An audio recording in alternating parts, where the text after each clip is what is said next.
Unsay buhaton ninyo kung dipiktoso ang usa ka butang, gamiton o ilabay? Tubag. Nya imong ayohon mo samot noon ka dipiktoso, unsa man, ilabay o gamiton?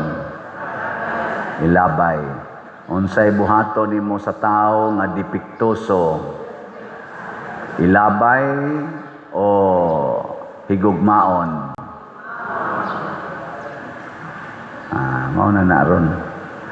Mga igsoon, matod pa sa atong tubag sa Salmo, ania ako Ginoo, mianhi ako aron pagtuman sa imong kabubuton. Lahi ang butang, lahi sad ang tao. Ang butang, kung maguba, sa mas microphone, maguba, atong ilisan or atong ilabay. Pero ang tao, kung maguba na gani, ato gyung luwason. Mao na ang Ginoo, maningkamot gyud siyag luwas. Pero ang nakadiferensya lang, kung mo insister gyud ang usa ka tawo nga dili gyud mo dawat sa gitanyag nga kaluwasan sa Ginoo, moabot yung panahon nga iya gid tang ilabog sa gawas sa iyang gingharian. Mao na dinhi sa atong ebanghelyo, galuos man lag pamalibad ang iyang mga dinapit kadtong iya untang luwason, sige magbalibad, siging balibad, wa gid sila katilaw sa kumbira.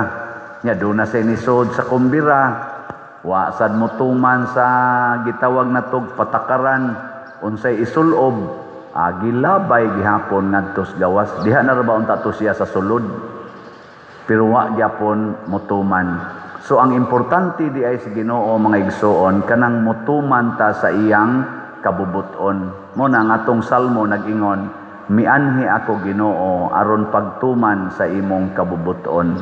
Gilingi ay imong tupad.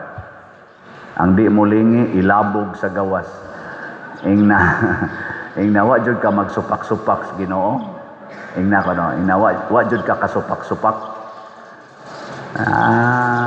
Buhok pa lang ninyo daan, nanay mga masinupakon. Tan-aw pa lang nako sa inyo mga buhok ba? Nanay mga masinupakon. Labi nag-ios-os na to nga riskilay. Asos, nanay mga masinupakon, naris mga colors naong.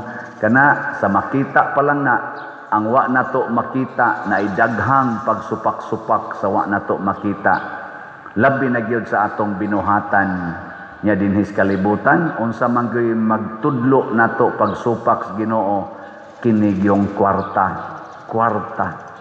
Mao na karon ang ato mga politicians na biktima sa kwarta na, gasige silang hearing billions ang mga ghost projects. Sa kuan pa lang na, sa kadto pa lang ng flood control ang gihearing karon sa Blue Ribbon Committee. Flood control pa lang. Usa pa lang na kagastuhanan nga flood control. Wap ay labot ana ang kadtong ilang mga akap, mga AX, mga tupad. Wap ay labot ana. Wap ay labot diha ang laing mga proyekto ngadto sa DepEd, ngadto sa DPWH ug daghan pang mga gastuhanan gipanggastuhag kwarta nga niabot nag trilyon. Aw gani ang atong flood control kuno matod pa sa Blue Ribbon Committee, ang total gyud nga na-spend sa kaning flood control from 2022 to 2025 niabot na di ay mga almost 1.3 trillion. Unya kon i-divide siya every day, mag-average og 1 billion every day. Flood control lang na tibok Pilipinas, 1 billion every day. Unya ang baha all over the Philippines. Nangamatay na gani dihas Mandawi. Nganuman, tungod aning atong pagkamasinupakon sa Ginoo. Abi ninyo kanang kolor-kolor anang buhok, kanang kiskis-kiskis anang kilay, gamay ra na nga butang, kanang palaygit-laygit, inom-inom, anang pills, taod-taod, anang kondom, mga ayude, kanang mga withdrawal sa mga magtiayon. Abi ninyo gamay ra ng butanga, dili oy, ekspresyon na sa atong pagsupak-supak sa kabubuton sa Ginoo, kanang homosexuality, kanang pulos babae magpuyo, pulos laki mag-sex. Abi ninyo gamay ra ng butanga, pagsupak-supak na sa kabubuton sa Ginoo, and that means kung makasupak ta niya ng aspituha sa atong sexuality, dili sad nato lisod supakon ang kabubuton sa Ginoo about ecology and other things. Maunang nangaguba ng atong ozone layer, nangaguba ng atong mga water tables, labi na dinis Pilipinas, nangaguba ng atong dagat, ang atong bungtod, hastang atong relasyon. Gubat left and right, labi na gining gaong o nga gubat karon kuno Taiwan o China, nga moapil ang mga dagkong nasod sama sa Amerika, sama sa Russia. Inigabot na anang panahon na ang Pilipinas murag gitag-od nga naligsas pison. Maapil man sad ta. Tungod nis mga pagsupak-supak natos Ginoo, muna importante kayo ang pag-ingon, Ginoo, ania ako aron pagtuman sa imong kabubuton. Gilain na sang lingi sa imong tupad. Ing na mo palit na kagslat.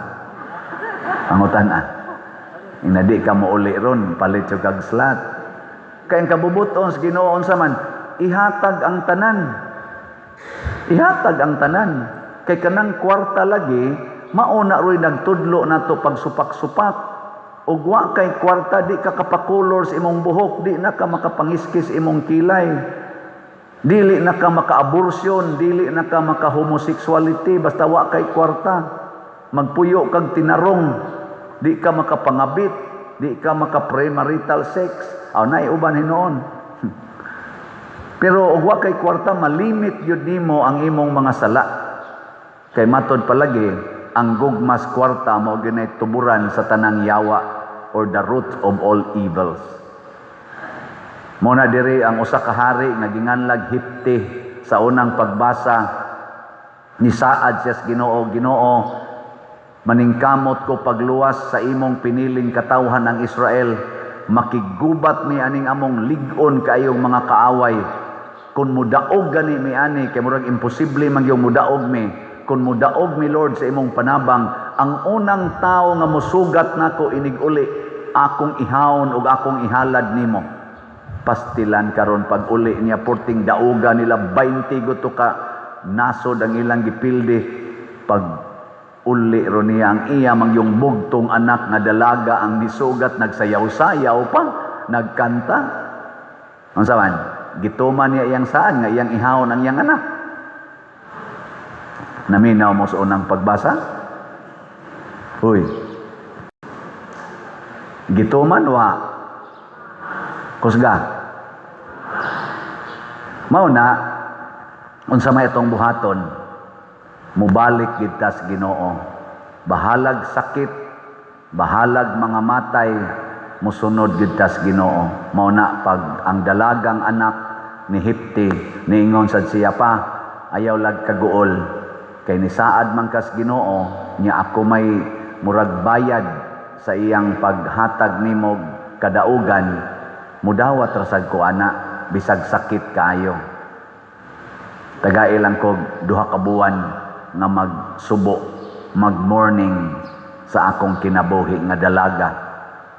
Nya nibalik siya, wa siya musibat. Nibalik og nagpaihaw. Lingay mong tupad. Ing na magpaihaw ka. Na og ikaw ba sugot kag ihawon? Kamo gani, nakasagaran mga tiwasono na kaignaw, di magi mo sugot ihawon, sabot na ginang dalaga, dako pa kay kaugmaon, pero si Jesus, ulitaw, 33 anyos, nagpaihaw. Si Maria, wasad mo pugong. Si San Pedro Kalungsod, 17 anyos, nagpaihaw. Si San Lorenzo Ruiz, 42 anyos, nagpaihaw. Si Santiago Apostol, mga 40 anyos, nagpaputol sa liog, nagpaihaw, ug daghan pa. San Roque, mga 32 anyos, nagpaihaw. St. Teresa of the Child Jesus, 24 anyos, gidawat ang kamatayon. Santa Maria Goretti, 12 anyos, St. Agnes, 12 anyos, 13 anyos, Santa Filomena, nagpaihaw. Ana, ayaw na lang mo pagpaihaw, ipalit na lagslat ang tanan ninyong kwarta. Unsa may mahitabo? Unsa may mahitabo? Wa na mo'y kwarta. Nya unsa may mahitabo igsunod ug wa na mo'y kwarta, mawa sad ang inyong sala, kanang pagkamapahitason, kanang pagkapagarbuhon. Kining atong mga politicians karon nga mga garaon kay tanan, mausa na sila ang mga number 1 nga mga kurakot sa atong katilingban. Daghan kay na silang kwarta. Naasa sa simbahan, mga pari, mga obispo, daghan sa kay kwarta, mga garaon sa kay na sila.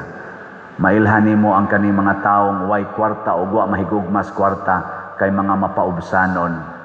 Si San Pio X, Santo Papa, ang una giniyang highlighted nga kinabuhi, kakabus. Nya nahimo siyang mapaubsanon, nahimo siyang maluluyon, ug labaw sa tanan, balaan ang iyang kinabuhi.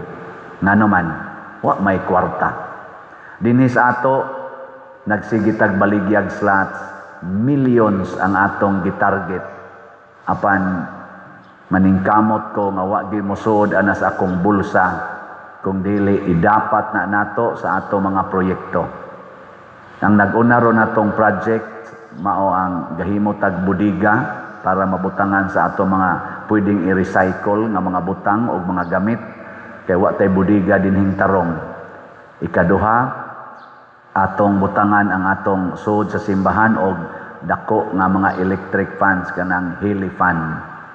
Nya nagpakontrata na koron mga suppliers nanay mga 2 o 3 ka suppliers ato pa nang pilian, mag-average ang presyo sa atong heli fan naa sa mga 150,000, 130 to 150,000, kanang 12 feet man siguro ang diameter, 4 kabuk atong gikinhanglan. Sa inyong paminaw, maka-secured ka tana. Ug ato lang i-maximize 150,000, 4 kabuok, 600,000. Nya nagslat-slat man taron aning atong PPSC, unsa ni Protection and Prosperity of Santiago de Compostela. Unsa may kuan, unsa may equivalent ana nga slot, nagkinahanglan tag mga 6,000 ka slots. Akong gilauman unta karong Domingo, ighuman sa misa karong Domingo, gikan karon hangtod karong Domingo, igka-Lunes, makadawat na unta tag 6,000 ka slots. Aron inig ka Martes, maka-order na ta. Igka Miyerkules sugda nagtaod, mahumana inig ka Biyernes or Sabado, igka sunod Domingo, di na mo mamaypay. Or naanalay 3 kabuk mamaypay kato mga masakiton. Unya, unsa man, okay na ninyo o dili?